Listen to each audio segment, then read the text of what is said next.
Hello, welcome to Studio B. இது வந்து இன்னொரு லெவல் ஆஃப் அக்கோஸ்டிக்ஸ் அண்ட் இன்னொரு டிஃப்ரெண்ட் ட்ரீட்மெண்ட் பண்ணியிருக்கோம். இன்னொன்று விஷுவலி இது வந்து ஒரு இன்டர்நேஷ்னல் ஸ்டாண்டர்ட்ஸ்க்கான ஒரு ஸ்டுடியோ மாதிரி நம்ம பண்ணியிருக்கோம். ஏன்னா இது மோஸ்ட் ட்ரெடிஷ்னல் வேலையும் பண்ணியிருக்கோம். At the same time visually வந்து இட் லுக் லைக் ஒரு அப்ராடில் இருக்கிற ஸ்டுடியோஸ்லாம் பார்த்தீங்கன்னா அந்த மாதிரி வந்து ஒரு ட்ரீட்மெண்ட் பண்ணியிருக்கோம்.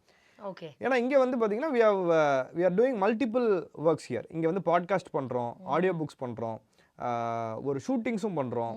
ஸோ இப்போ ரிமோட்டாக வந்து ரெக்கார்டிங்ஸ் நிறைய இங்கே நடக்குது. இப்போ ஜூமில் கனெக்ட் பண்ணி இப்போ ஒரு வயலினிஸ்ட் வந்து டெல்லியில் இருக்கார், சிங்கர் வந்து மும்பையில் இருக்கார் அப்படின்னு சொன்னால் இங்கேருந்தே அவங்க 2 பேரையும் ரிமோட்டாக கனெக்ட் பண்ணி at the same time we can record. So அந்த டெக்னாலஜிலாம் இன்றைக்கி ரொம்ப ஈஸியாக இருக்குது. இப்போ இன்றைக்கி யூஎஸ்லேருந்து ஒருத்தரை கூட இன்றைக்கி நம்ம ரோப்பின் பண்ணி we can record at the same time. Wow, fantastic. Okay. Provided, as you said, they should have the treated acoustics. ஆமா. ஸோ அங்கே வந்து ஒரு ஸ்டுடியோவில் அவங்க இதே செட்டப்பில் இருக்காங்க அப்படின்னு சொன்னால் at the same time we can record them also. So அந்த ட்ரீட்மெண்ட் இல்லாத பட்சத்தில் என்ன ஆகும்னா அந்த சவுண்டிங் மட்டும் ரொம்ப நார்மலாக இருக்கும், ரொம்ப ஆடாக இருக்கும். It will have a lot of echo. And அதோட சேர்ந்து இது சிங்க் பண்ணும்போது it will not be able to sync. It will not be able to sync. So இப்போ நீங்கள் வந்து சரவணபவனில் ஒரு ஃபுட் வாங்குறீங்க, சங்கீதாவில் ஒரு ஃபுட் வாங்குறீங்க, ஒரு ரோட்டு கடையில் ஒரு ஃபுட் வாங்குறீங்க. மூணையும் வந்து சேர்த்து வச்சு நீங்கள் கொடுக்கும்போது அவங்க சாப்பிடும்போது எல்லா ஃபுட்டுமே நல்லாயிருக்கும், அந்த ஒரு ஃபுட்டு மட்டும் ஒரு மாதிரி இருக்கும். இதுதான் நம்ம வந்து ஆடியோவில் மிக்ஸ் பண்ணும்போது you will feel the difference. So அதை என்ன பண்ணாலுமே அந்த குவாலிட்டிக்கு நம்மளால் கொண்டு வர முடியாது, ஏன்னா ரெக்கார்டிங்லேயே அது மாதிரி இருக்குது அப்படின்றதுனால. So provided we always suggest to go to a better quality studio. Very nice. Okay, so now I have a few questions. இப்போ வந்து கன்சோல்னா என்ன? அதாவது இப்போ நம்ம வியூவர்ஸ் எல்லாருக்குமே நிறைய விஷயங்கள் வந்து with respect to how the sound works அப்படிங்கிறத வந்து நம்ம கொண்டு வந்துட்ருக்கோம், டெக்னீஷியன்ஸ் எல்லாம் கூப்பிட்டு. ஸோ அதன் அடிப்படையில் நான் வந்து என்ன நினச்சேன்னா, இந்த மாதிரி நம்ம சில விஷயங்கள் நான்லாம் இனிஷியலாக வரும்போது அங்கே பேசுவோம் டாக் பேக் அப்படின்லாம் சொல்லும்போது என்ன சொல்கிறாங்க அப்படின்னு இருக்கும், ஒன்றுமே புரியாது.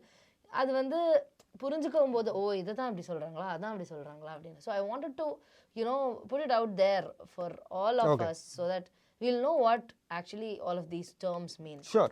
So கன்சோல்னா என்ன? ஓகே. ஸோ அதுக்கு முன்னாடி வந்து இந்த ரூமுக்கு வந்து கண்ட்ரோல் ரூம் அப்படின்னு பேர் சொன்னோம் இல்லையா, இதுக்கு இன்னொரு பேர் இருக்குது, கன்சோல் ரூம் அப்படின்ற ஒரு பேரும் இருக்குது. நீங்கள் பழைய படத்துல எல்லாம் பார்த்தீங்கன்னா நம்ம ஏஆர் ரஹ்மான் சார் ஸ்டுடியோலையோ இளையராஜா சார் ஸ்டுடியோலையோ வந்து பெரிய மிக்சிங் போர்ட்ஸ் இருக்கும். That is called as console. அது வந்து நிறைய கட்டமாக பட்டன்ஸாக இருக்கும். ஒரு பெரிய கிட்டத்தட்ட ஒரு 12 அடி 13 அடி இருக்கும் அதுவே.